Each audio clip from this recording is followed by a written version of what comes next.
I'm pretty bad at this whole self-promotion thing, but I wanted to let you guys know about something I've just released over on my Patreon page.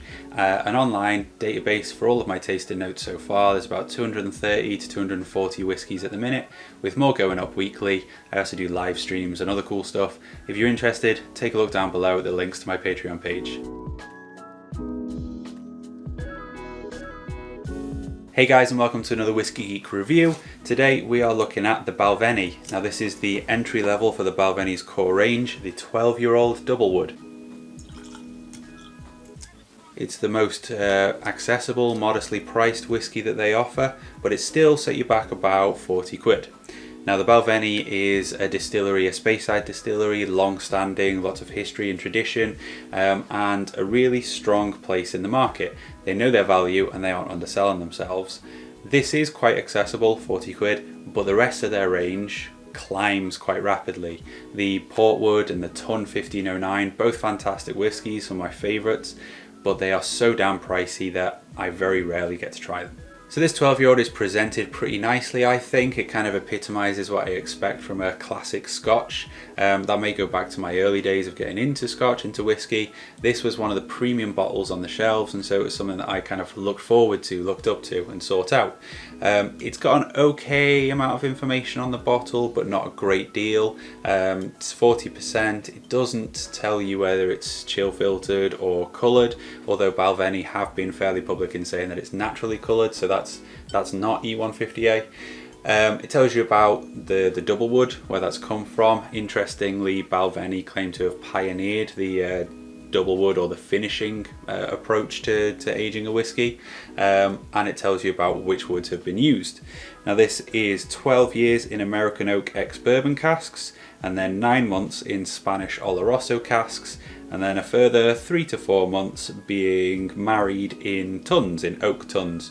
So all that whiskey, the many casks that they're using for that batch, come together in a big oak vat, and it's left for a further 3 months so that it fully melds and get a consistent profile throughout.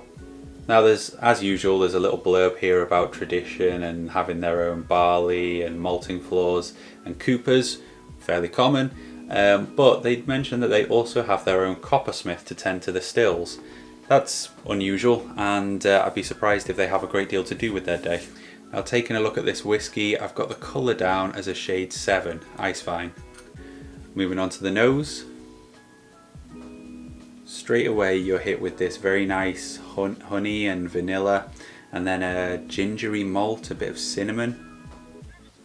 There's some nice citrus candied peels, whole grain toast. It's warming. There's a spirity note, quite rich, kind of cognac-esque, almost stone fruits, that kind of thing. Some drying oak, pastries and almonds. Moving on to the palate. Now the palate's got lots of that citrus coming through again. Oranges, quite pithy. Tannins, a little bit drying. That honey's there again. The oak, again drying oak.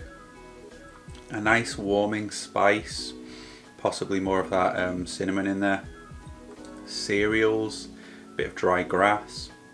And it's a touch bitter. All of it's got this kind of oaky backdrop tying it together.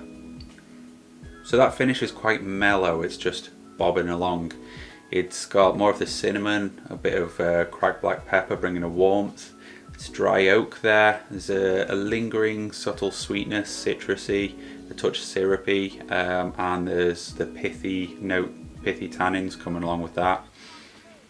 And it's gently warming and kind of short to medium.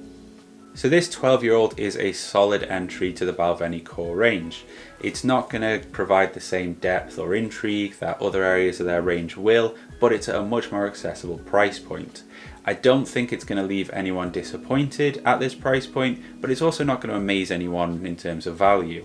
I've rated it an 83%. It's predominantly this sweet, accessible, friendly profile, but tucked away behind and backing all of that up is this dry, touch bitter character that makes it two-dimensional rather than being too easy, and it's all laced with this interesting tannic details, which I enjoy. So thanks for watching, guys. I hope you've enjoyed this little whiskey review. If you have, please do like, comment, subscribe, all that good stuff, and I hope to catch you in the next one. Cheers.